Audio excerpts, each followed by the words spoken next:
और lie detector test में आज बात करेंगे तीसरा विश्व युद्ध भड़काने वाले यार गद्दार की है। ये जानने से पहले ये समझ लीजिए कि दुनिया के सबसे बड़े सैन्य संगठन नेटो में फूट पड़ सकती है, जिसकी वजह बनेगा इजराइल, क्योंकि नेटो के दूसरे सबसे ताकतवर देश तुर्की ने आशंका जताई है कि इजराइल उस पर हमला कर सकता है। सोचिए, अगर इजराइल ने उस पर हमला कर दिया तो क्या होगा? यकीनन अमेरिका को नेटो या फिर इजराइल में से किसी एक को चुनना पड़ेगा। अब सवाल यह है कि अमेरिका किसे चुनेगा? आपको दिखाते हैं एक रिपोर्ट। तीसरा विश्व युद्ध कराने वाले यार गद्दार का सच।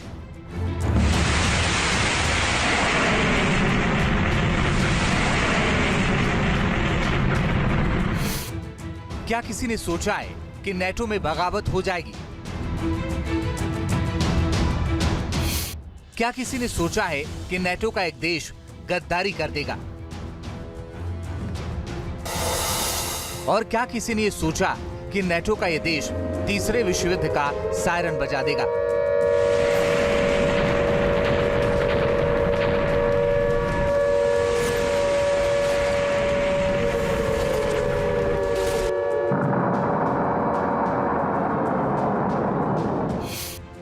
जी हां, दुनिया का सबसे मजबूत सैन्य संगठन माने जाने वाले नेटो में फूट पड़ सकती है, और फूट की वजह बना है इजराइल। लेकिन क्यों और कैसे, ये हम आपको आगे बताएंगे। पहले नेटो के उस यार गद्दार का नाम सुन लीजिए, जिसने 32 देशों के इस संगठन की नींव हिला दी है। इस देश का नाम है तुर्की। खुद को इस्लामिक मुल्कों के खलीफा की तरह पेश करने वाले तुर्की नेटो का बहुत बड़ा विलन बन गया है, और अगर इसे रोका नहीं गया तो ये तीसरे विश्व युद्ध की वजह भी बन सकता है, क्योंकि मिडिल ईस्ट में लड़े जा रहे युद्ध के बीच तुर्की के रक्षा मंत्री यासर गुलेर ने बड़ा उकसाने वाला बयान दिया है। एक इंटरव्यू के दौरान उन्होंने कहा कि इजराइल तुर्की पर हमला कर सकता है, जिससे तीसरा विश्व युद्ध छिड़ जाएगा। अब सवाल यह कि टर्किश डिफेंस मिनिस्टर ने ऐसा क्यों कहा? क्या वाकई तुर्की को इजराइल हमले का कोई इनपुट है? और सवाल ये भी है कि अगर तुर्की इजराइल के खिलाफ कोई एक्शन लेता है तो क्या नेटो में फूट पड़ जाएगी, क्योंकि नेटो का सबसे अहम सदस्य अमेरिका इजराइल के साथ है। तीसरे विश्व युद्ध का सायरन बजा रहे इन तमाम सवालों का जवाब दें, उससे पहले आपको यासर गुलेर का पूरा बयान सुनाते हैं। इजराइल एक आक्रामक देश है, वह हम पर हमला कर सकता है। हमारे राष्ट्रपति हमारे लोगों को चेतावनी दे रहे हैं, क्योंकि वे इस खतरे को देख रहे हैं। अगर राष्ट्रपति को इजराइल से कोई संभावित खतरा नहीं दिखता तो क्या वे ऐसी चिंता जताते? बेशक हम युद्ध नहीं चाहते हैं, लेकिन हमें हमेशा तैयार रहना चाहिए। दरअसल यासर गुलेर तुर्की के पहले नेता नहीं है जिन्होंने नेटो में फूट डालने वाला बयान दिया हो। इससे पहले तुर्की के राष्ट्रपति तैयब एर्दोगन भी इजराइल को बड़ा खतरा बताते हुए उसके साथ तमाम रिश्ते खत्म करने का ऐलान कर चुके थे। पिछले हफ्ते रियाद में हुई मुस्लिम देशों की मीटिंग में एर्दोगन ने इजराइल को सख्त संदेश देने की वकालत की थी। इसके ठीक बाद आया टर्किश रक्षा मंत्री का बयान, जो कि युद्ध भड़काने वाला बताया जा रहा है। जानकारों की माने तो टर्किश नेताओं की निगाहें भले ही इजराइल पर हों, मगर वो निशाना कहीं और लगाने की कोशिश कर रहे हैं। असल में इजराइल का नाम लेकर तुर्की अमेरिका पर दबाव बनाने की कोशिश कर रहा है, क्योंकि तुर्की बेशक नेटो का अहम सदस्य है, मगर अपनी महत्वाकांक्षा के चलते वो नेटो से अलग राग अलापता है। मसलन तुर्की खुद को मुसलमानों का मसीहा साबित करना चाहता है, इसके लिए वो इजराइल के खिलाफ बयान दे रहा है। दूसरी तरफ वो नेटो में भी बना रहना चाहता है, ताकि इसकी आड़ में वो अपना प्रभाव बढ़ाता रहे।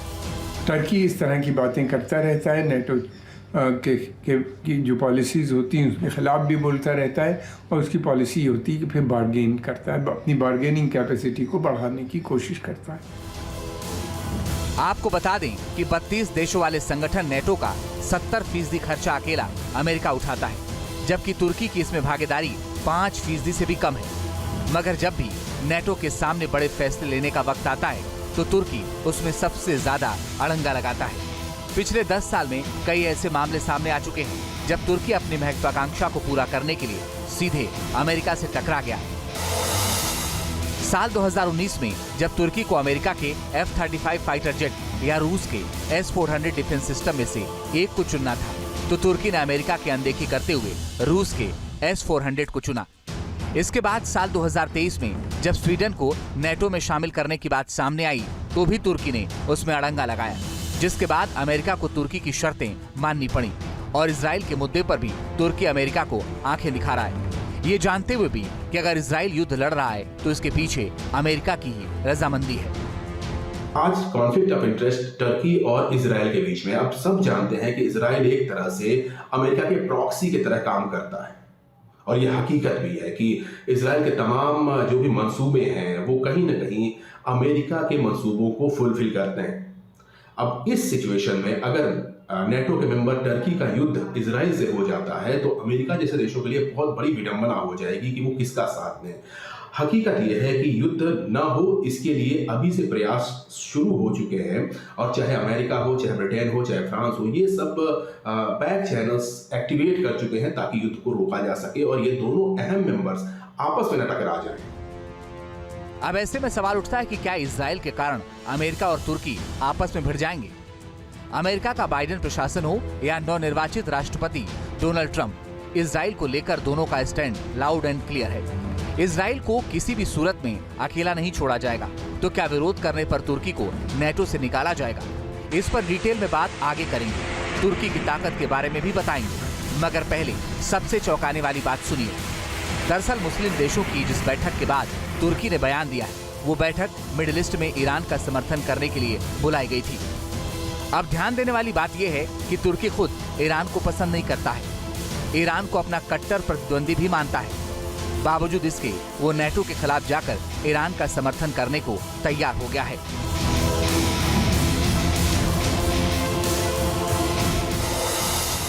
अब एक सवाल आपके जहन में ये भी उठ रहा होगा कि ईरान से तुर्की की दुश्मनी क्या है, तो इसे भी ठीक से समझ लीजिए। असल में बात दुश्मनी की नहीं, बल्कि मिडिल ईस्ट में दबदबे की है। तुर्की ने दशकों से इस इलाके में अपना दबदबा बना रखा है। तुर्की खुद को मुस्लिम मुल्कों का रहनुमा मानता रहा है। ग्लोबल मिलिट्री स्ट्रेंथ इंडेक्स की रिपोर्ट में तुर्की को मध्य पूर्व क्षेत्र का सबसे ताकतवर देश बताया जाता है।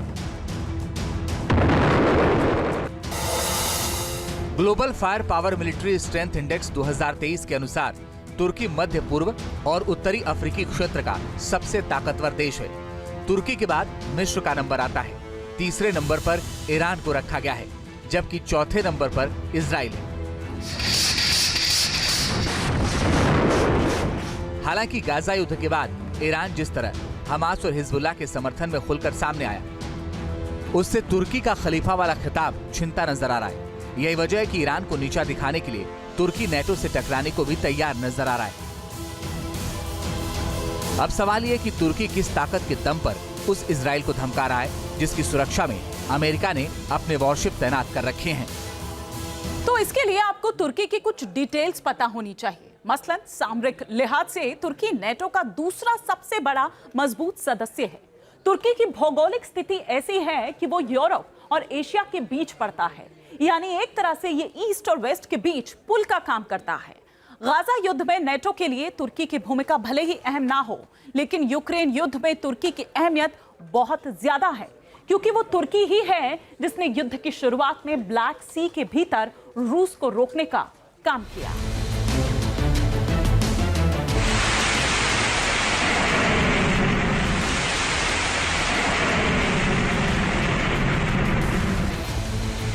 दरअसल 1936 के मॉन्ट्रो कन्वेंशन के तहत तुर्की को यह अधिकार मिलता है कि वो जंग के हालात में डार्डानेल्स और बोस्पोरस से गुजरने वाले युद्धपोतों की एंट्री पर रोक लगा सकता है।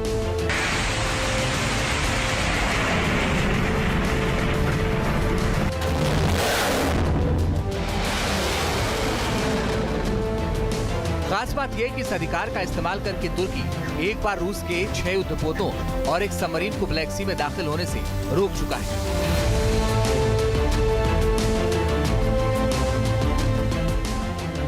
यानी नेटो के लिए तुर्की की अहमियत बहुत ज्यादा है। इसके अलावा तुर्की को दुनिया की सबसे बड़ी ड्रोन पावर भी माना जाता है।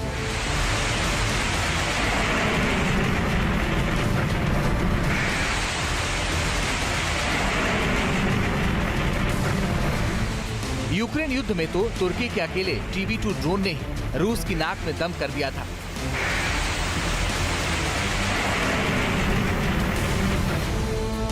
यूक्रेन ने तुर्की के TB2 ड्रोन से ऐसे घातक हमले किए थे कि पूर्वी यूक्रेन रशियन टैंकों की कब्रगाह बन गया था।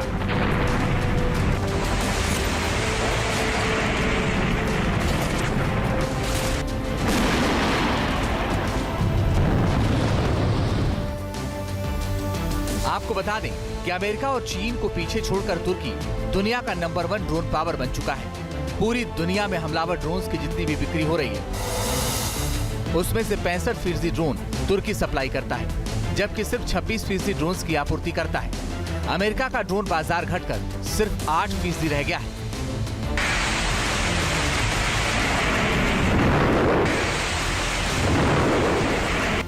सेंटर फॉर न्यू अमेरिकी सिक्योरिटी यानी CNAS ने जो रिपोर्ट जारी की है उसके मुताबिक साल 1995 से 2023 के बीच तुर्की ने अपनी ड्रोन तकनीक और बिक्री में काफी बढ़ोतरी की है, जिसमें आत्मघाती ड्रोन भी शामिल है। इसके अलावा 55 मुस्लिम देशों को होने वाले हथियारों की ज्यादातर सप्लाई तुर्की ही करता है, जिससे तुर्की की अर्थव्यवस्था को काफी फायदा पहुंचता है। बता दें कि मिडिल ईस्ट में अपनी ताकत बढ़ाने के लिए तुर्की लगातार अपने रक्षा बजट को बढ़ा रहा है, जो अभी $47 बिलियन तक पहुंच गया है। देखिए, अगर इजराइल और तुर्की के बीच युद्ध के हालात बनते हैं तो एक बात तो तय है कि अमेरिका इजराइल को हथियारों की कमी नहीं पड़ने देगा, लेकिन अमेरिकी हथियारों को हटा दें तो तुर्की और इजराइल की सेनाएं आमने सामने कहां ठहरती है, ये ग्राफिक्स के माध्यम से हम आपको समझाने की कोशिश करते हैं। ये देखिए, तुर्की और इजराइल में कौन आखिर सबसे दमदार है। उधर इजराइल आप देख रहे हैं और साथ ही साथ यहाँ तुर्की आप देख रहे हैं। एक्टिव सैनिक और जो रिजर्व सैनिक है उनकी क्या संख्या है, ये हम आपको इस ग्राफिक्स के माध्यम से बता रहे हैं कि अभी जो एक्टिव सैनिक इजराइल के पास है वो है 1,70,000, लेकिन वहीं अगर हम बात करें तुर्की की तो 3,55,000 एक्टिव सैनिक तुर्की के पास है। और रिजर्व में अगर हम बात करें कि जिनको कभी भी अगर ये पोजीशन लेने के लिए कहा जाता है, कमांड दी जाती है, तो फिर रिजर्व सैनिकों की संख्या है 4,65,000। और वहीं अगर हम बात करें तुर्की की तो 3,79,000 संख्या रिजर्व सैनिकों की तुर्की के पास है। इसके अलावा अगर हम बात करें कुल एयरक्राफ्ट्स की तो इजराइल के पास 612 एयरक्राफ्ट है, जबकि तुर्की की अगर बात करें तो उससे थोड़ा ज्यादा बल्कि डबल आप यहां पर कह सकते हैं कि 1,069 यहां पर कुल एयरक्राफ्ट की संख्या तुर्की के पास है। फाइटर जेट्स की अगर बात करें तो 240 इजराइल के पास है, जबकि अगर फाइटर जेट तुर्की की बात करें तो उसके पास 205 कुल एयरक्राफ्ट है। इसके अलावा अगर हम अटैक हेलीकॉप्टर की अगर बात करें तो इजराइल के पास 48, जबकि तुर्की इसमें कहीं ज्यादा इजराइल के आगे टिकता है। अगर बात करें तो 502 अटैकिंग हेलीकॉप्टर उसके पास है। इसके अलावा युद्धक अगर हम टैंक की बात करें तो 1,370 इजराइल के पास है, जबकि तुर्की के पास 2,231 युद्धक टैंक जो हैं वो हैं। इसके अलावा आर्म्ड व्हीकल की अगर बात करें तो आर्म्ड व्हीकल की संख्या 43,407 इजराइल के पास है, जबकि 55,104 तुर्की के पास है। सबमरीन की संख्या की अगर बात करें तो सिर्फ 5 इजराइल के पास है, जबकि तुर्की के पास 22 सबमरीन्स हैं। तो ये ताकत का जिक्र हम यहां पर कर रहे हैं। डिस्ट्रॉयर ना तो इजराइल के पास है ना ही तुर्की के पास है। फ्रिगेट की भी अगर हम बात करें तो फ्रिगेट भी ना ही इजराइल के पास है और ना ही तुर्की के पास। लेकिन न्यूक्लियर हथियारों की अगर हम बात करें तो इस पर 80 इजराइल के पास है, जबकि तुर्की यहां पर कमजोर पड़ता नजर आता है इजराइल के मुकाबले। अब सवाल ये कि क्या अमेरिका या नेटो के दूसरे देश तुर्की जैसे ताकतवर देश की अनदेखी करते हुए उसे नेटो से बाहर कर सकते हैं?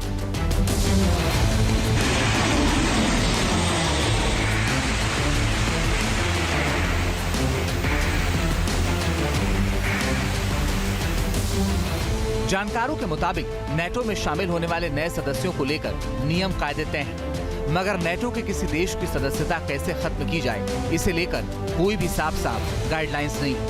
हालांकि कुछ नियम जरूर बने हैं जिसका इस्तेमाल करके देश को अलग थलग किया जा सकता है। मसलन अगर कोई देश नेटो के बाकी सदस्यों से अलग राय रखता है और बार बार अपने वीटो का इस्तेमाल कर रहा हो, जिससे नेटो का मुख्य उद्देश्य और इसकी संरचना प्रभावित हो रही हो, तो बाकी सदस्य अहम मुद्दों पर होने वाली बैठकों में इसे इनवाइट न करके अपना दबाव बना सकते हैं।